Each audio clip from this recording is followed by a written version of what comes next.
tudo que eu precisei aprender quando eu fiz a transição da CLT para empreender no digital. Hoje eu tenho uma empresa de prestação de serviço de construção de funis de venda, posicionamento e conteúdo para prestadores de serviço e consultores, mas quando eu comecei lá atrás, eu trabalhei como freelancer, trabalhei em agência e precisei também me encontrar ali nesse mundo. Vou compartilhar com você todas as lições que eu tive que aprender na marra e as habilidades que eu precisei desenvolver, justamente com foco em construir um negócio que fizesse sentido para a minha vida, que eu gerasse valor para os meus clientes e que eu pudesse fazer de acordo com as minhas próprias regras. Porque o digital é isso, né? É a gente construir um negócio que faça sentido para a gente, para o que a gente tem de visão, para o que a gente tem de propósito e valores. Então, nesse vídeo, eu vou compartilhar tudo que eu fiz lá desde o meu início até hoje com a minha empresa já por essa frente mais institucionalizada, para que você que está nesse movimento consiga aí ver o que está vindo pela frente, às vezes fazer um diagnóstico no cenário e aprender talvez um pouco com a minha história. Então, antes de eu entrar justamente na lista das lições e das habilidades, vou contar um pouquinho de como foi que eu cheguei até aqui. Bom, lá em 2012, quando eu comecei a trabalhar,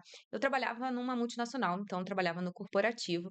Na época da faculdade, eu fazia jornalismo, sou formada em jornalismo, e ali eu já tive uma experiência de como que era trabalhar CLT no dia a dia, num escritório, tendo que ir presencial, tendo que bater ponto, enfim. Eu trabalhei alguns anos dessa forma, mas eu entendi definitivamente que não era para mim. Eu não gostava desse estilo de trabalho, eu não gostava de ter que estar ali à disposição, eu não gostava de ter que bater ponto, eu não gostava de ter que pedir permissão para tirar férias, para ter folga, para ir ao médico às vezes. Só que na época, eu muito novinha, não sabia que existia outra forma de ganhar dinheiro. Chegou um momento onde eu falei que não dava mais, passei por algumas empresas, mas eu decidi que eu ia fazer outra coisa e eu fui trabalhar em shopping, fui trabalhar como vendedora. Trabalhei alguns anos assim, com vendedora de shopping mesmo, de roupa, de sapato. Essa mudança já foi boa porque para mim era muito mais dinâmico. Eu tava ali pelo menos batendo meta, estava atrás de resultado, eu conversava com muitas pessoas diferentes. Apesar de ser muito cansativo, não recomendo você ficar o resto da sua vida fazendo isso,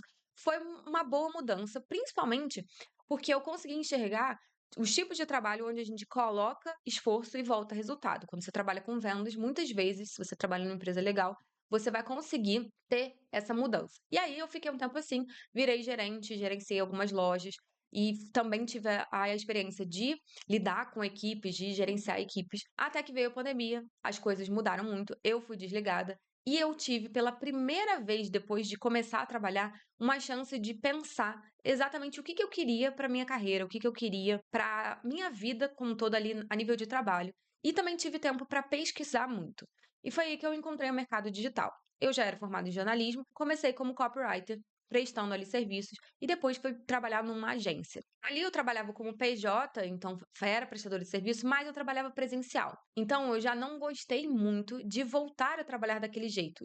Tendo que estar à disposição, tendo que sair de casa, tendo que pedir permissão e muitas vezes, às vezes, não conseguindo colocar muito das minhas ideias, justamente porque eu estava ali prestando serviço para uma pessoa que prestava serviço, né? Uma agência presta serviço, eu prestava para a agência. Então, eu já senti de novo que não era isso que eu queria. E foi aí que eu tive o meu segundo estalo. Como PJ, eu prestava serviço, mas eu ainda não me via como negócio. Se eu quisesse trabalhar do meu jeito, dos meus termos, eu ia precisar mudar um pouco o estilo. O que isso queria dizer? Quer dizer que eu não podia mais trabalhar naquele estilo de CLT PJizada, sabe? Onde você, no final das contas, acaba sendo um funcionário da agência, um funcionário de algum tipo de empresa, mas você não tem os seus direitos, você não tem benefícios, você simplesmente está ali trabalhando, prestando serviço, mas sem os direitos do CLT. Qual é a outra opção? Que foi o que eu entendi. E aí já fica uma lição. Eu precisava me enxergar como empresa, mesmo eu estando sozinha. Eu precisava dominar a aquisição, eu precisava ter controle sobre a entrega e também controle sobre quantos clientes pegar ou não. Foi aí que eu comecei a buscar formas de me enxergar como um negócio, com todas as partes que o negócio tem, desde o administrativo, entrega, marketing, desde fazer networking, desde me posicionar. É aí que eu comecei a me enxergar mais com autonomia. E o que eu precisei aprender e aprendi ao longo dessa transição? Primeiro de tudo, lá atrás, eu precisei entender o que eu já tinha de habilidade que eu conseguia transformar em uma prestação de serviço. Então, eu já sabia escrever e eu precisava ganhar dinheiro. Tinha sido desligada, eu precisava tornar o que eu fazia já uma fonte de renda. Então, eu já sabia escrever, eu entendi o que era copywriting, fui aprender, entendi o que eu precisava fazer de curso, o que eu não precisava fazer, estudei muita coisa no YouTube para desenvolver e melhorar a habilidade que eu já tinha. Então, se hoje você é uma pessoa que é boa com números, ou você já trabalhou, por exemplo, no financeiro, com contas a pagar, contas a receber, ou já trabalhou dentro de um setor de RH, departamento pessoal, quais são as habilidades que você já sabe, já tem, que você consegue transformar em uma prestação de serviço, que depois pode virar um negócio? Isso é a primeira lição que me ajudou muito. Por quê? Porque eu não precisei olhar para novas habilidades que eu não tinha ainda nada. E eu já consegui, desde o início, ganhar dinheiro prestando serviço, mesmo que fosse num formato que eu não gostasse tanto. A segunda coisa que eu precisei aprender, e parece besteira, mas faz muita diferença, foi saber criar a minha própria rotina. Por quê? Porque no final das contas, quando você tem um negócio, você está mudando da CLT para prestar serviço, para começar um seu negócio, você não tem mais ninguém mandando em você. Você não tem mais demandas que uma outra pessoa te entrega, você não tem mais horários para cumprir.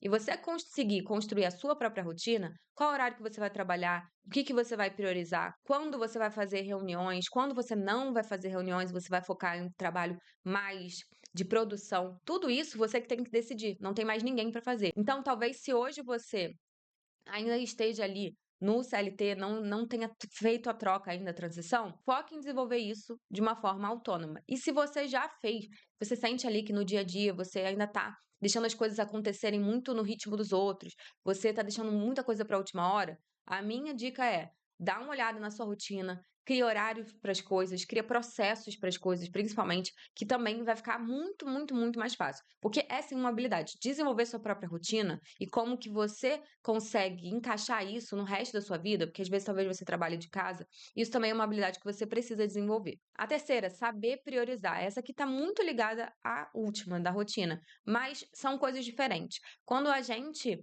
não tem um chefe, quando a gente não tem uma pessoa demandando da gente, a gente que tem que decidir o que é importante ou não. E parece besteira, mas muitas das vezes a gente tem uma lista enorme de coisas para fazer que não são importantes e a gente não sabe priorizar o que de fato vai botar o nosso negócio para rodar, vai fazer ali com que o nosso serviço gire, a nossa empresa gire. Em geral, como eu tomo essa decisão?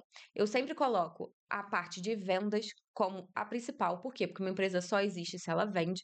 Então, a aquisição de cliente é muito importante. Depois, a parte da entrega, você vendeu, você precisa entregar. E a parte administrativa, a parte onde você precisa lidar com nota fiscal, financeiro, contador, fazer o seu fechamento mensal, que é muito importante para você conseguir separar o seu dinheiro do dinheiro da empresa. Tudo isso eu deixo mais para depois porque não tem tanto prazo. Mas o principal é vender, aquisição de cliente. O que que você faz hoje para aquisição de cliente? Você vai em eventos? Você produz conteúdo?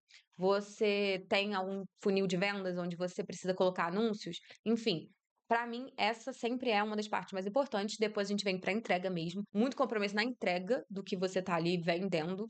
Isso é essencial quando você é dono do seu próprio negócio. Depois, ali, o que faz a empresa rodar, parte administrativa, aquela parte que precisa ser feita, mas que não é urgente se você for uma pessoa que sabe priorizar e fazer as coisas no tempo certo. Outra habilidade que você vai precisar desenvolver é estabelecer metas e prazos. De novo, você não tem ninguém te demandando. Então, é você que coloca uma meta de vendas, é você que coloca uma meta de, às vezes, prospecção, uma meta de serviços fechados. E os prazos, quando que você vai entregar para o cliente, qual é o tempo ali médio que você faz no serviço, tudo isso você precisa ter mapeado. E são processos internos seus.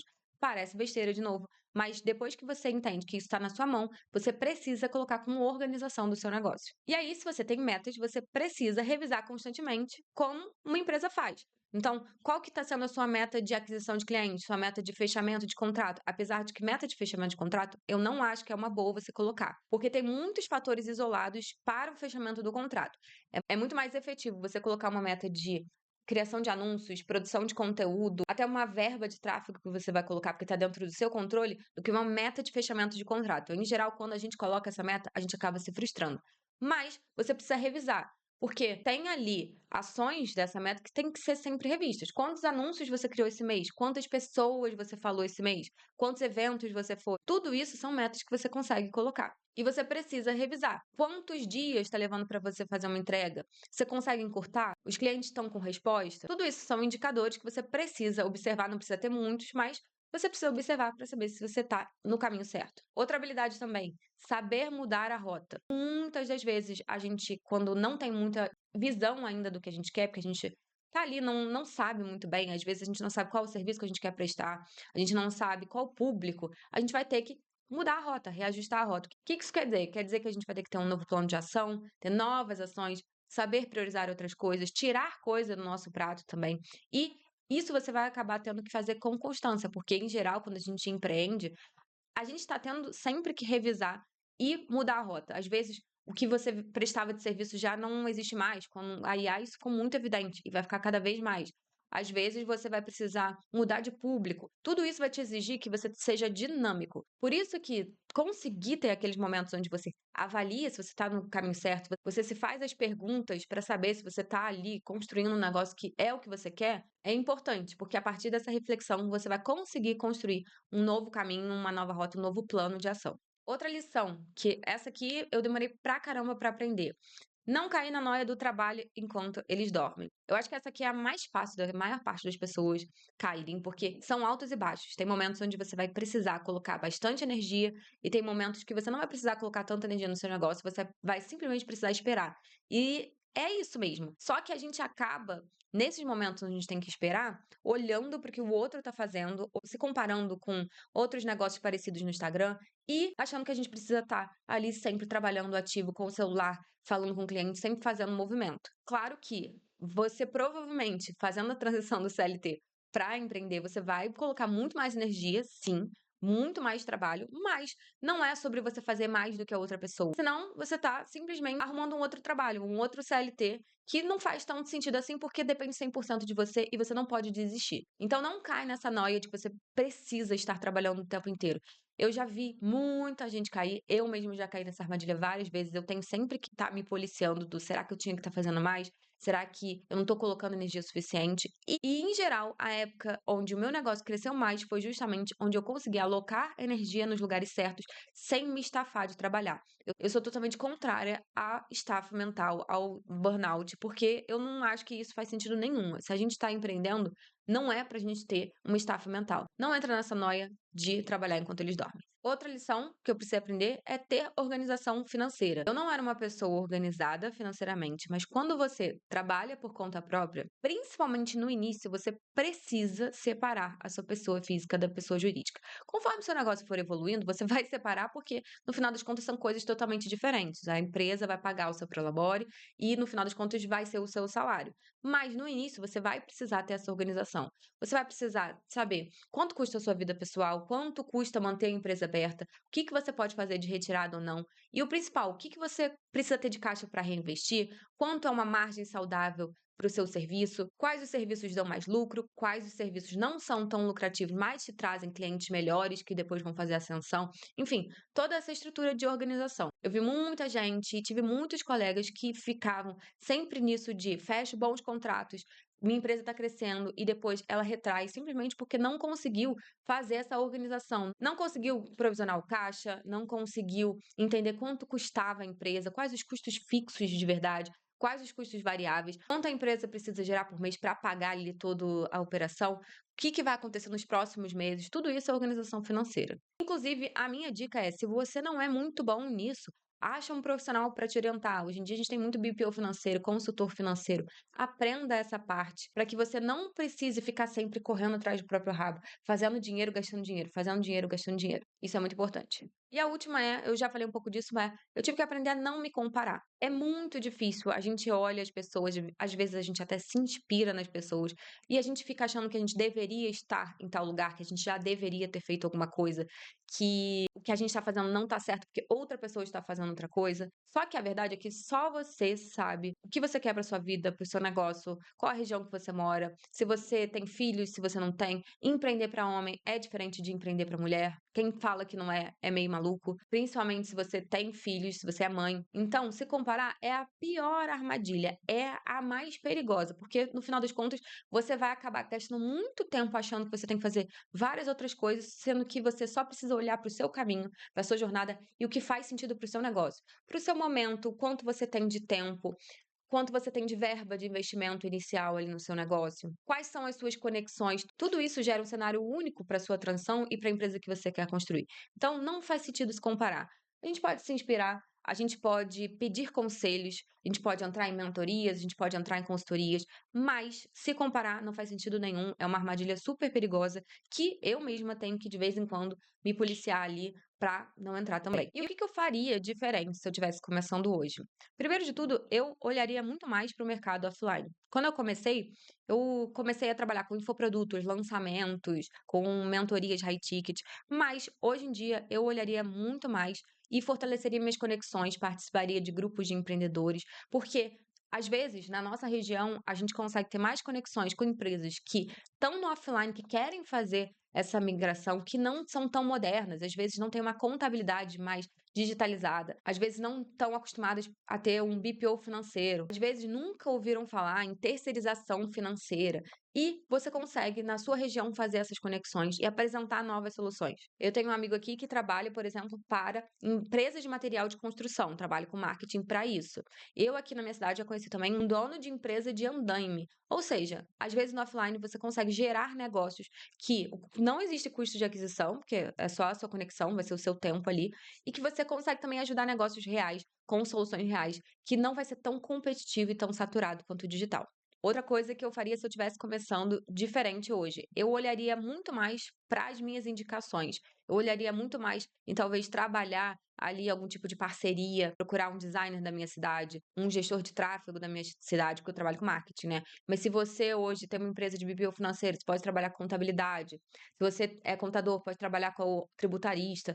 Você buscar esses tipos de parceria, às vezes são muito mais rentáveis a longo prazo, a pessoa vai te indicar muito mais, você vai fechar muito mais negócio e com pessoas mais qualificadas, simplesmente você olhasse ali para suas conexões e para a indicação. A indicação ainda é o melhor marketing. Só que muita gente acaba não sabendo gerar isso de uma forma recorrente. E aí acaba deixando esse canal meio que parado. Outra coisa que eu faria se eu estivesse começando diferente hoje, olhar menos para as coisas que têm hype, IA, por exemplo, ou então estratégias que mudam o tempo inteiro, e mais para fundamentos, coisas que nunca mudam. Tanto que, há uns 2 anos, que eu foquei no nicho empresarial. Eu comecei no mercado de lançamento de infoprodutos, que é um mercado que muda o tempo inteiro, e isso é muito chato, porque toda hora você tem que estar atrás da próxima tendência. E olhei muito mais para o mercado B2B, que em geral é um mercado que não muda tanto, não tem tanto hype, não está sempre ali precisando da inovação. As empresas sempre vão precisar de financeiro, de jurídico, de marketing, de gestão de pessoas. Isso não muda. Então eu olharia muito mais cedo para isso, para o que não muda e menos para o que muda. Tem muita gente que fala agora que agência de IA, marketing com IA, tudo isso. Eu uso IA muito na criação de conteúdo, mas os negócios que eu prefiro atender são sempre mais focados em fundamentos, em coisas que não vão mudar tão rápido. Essas são as lições e as habilidades que eu precisei desenvolver quando eu fiz a transição. Eu espero ter sido útil, eu espero que isso ajude de alguma forma nessa jornada, te dê um pouco mais de coragem. Se você está pretendendo fazer essa mudança, me fala aqui nos comentários qual o serviço que você vai prestar, quem que você pretende atender, porque às vezes a gente faz aí uma conexão legal. E se você está fazendo essa transição, já iniciou no digital ou é forte no offline, mas ainda não é muito forte no digital, e está querendo entender como fazer isso funcionar para o seu negócio, como que você vai fazer a atração de clientes, posicionamento, como que você vai fazer a conversão, eu vou deixar o link aqui embaixo da minha consultoria de sessão única, Sprint de Negócio. Em uma sessão, a gente vai entender o seu momento, analisar as suas ofertas e seus serviços para ver se está fazendo sentido a estratégia que você usa hoje. E eu vou reajustar ou construir uma nova estratégia em um plano personalizado para que você consiga nos próximos 3 a 6 meses, fazer a sua estratégia digital funcionar. Muitas vezes você não precisa de mais um curso, você não precisa de uma mentoria longa, você não precisa consumir mais conteúdo ou colocar mais dinheiro em tráfego. Você precisa de alguém que olhe para o seu momento e entenda suas metas, os seus recursos e te diga exatamente o que você precisa fazer agora. E se você ainda não está nesse momento, não tem problema, dá uma olhada nos outros vídeos do canal e se inscreve para receber os próximos vídeos. É isso, a gente se vê na próxima.